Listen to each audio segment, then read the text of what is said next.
There was a truly disgusting, revolting sight, actually, yesterday in Chicago. It was the presence of Cardinal Blase Cupich on the stage invoking God's blessings. This from a man who has gone out of his way to ignore God, even in his role as a cardinal archbishop. Remember back in 2018 when news about another cardinal, Theodore McCarrick, broke that he had been sexually abusing dozens and dozens and dozens of seminarians and other vulnerable males, as well as children. Do you remember that, 2018? The news swept the nation and the world.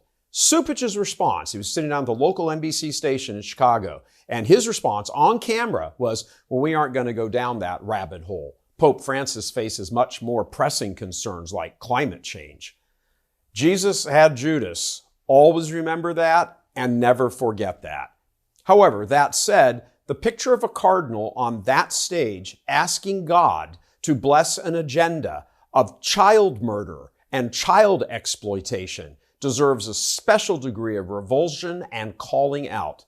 Cupich is the living, breathing icon of the irreligious left, taking words like justice, fairness, equality, rights, truth, and perverting their meaning like that party perverts the minds and bodies of children.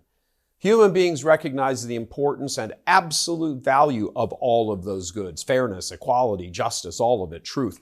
So Democrats keep the words, but they change the definitions so they can then go on to misapply them.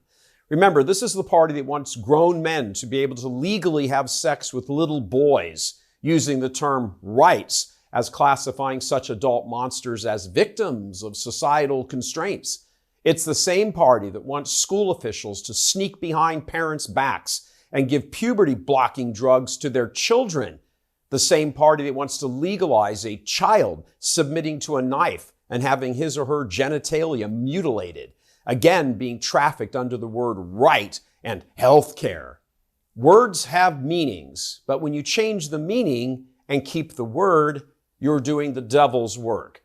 And that especially includes a cardinal standing on the stage helping masquerading the truth. Something Cupich and his fellow communists should heed, that they won't until their clock on this earth has run out, is that in all the gospel accounts, there is only one single sin that the Son of God attached a specific punishment to: the abuse of children. He used the word scandal. He said that warrants that a man who participates in corrupting childhood innocence have a millstone be hung around his neck and plunged into the depths of the sea. The Son of God actually said what would await such a man would actually be worse than that fate. The Democratic Party hates children. They kill them, pervert them, mutilate them, indoctrinate them, rape them, and abuse them. They truly are the party of devils. God love you. I'm Gary Michael Voris.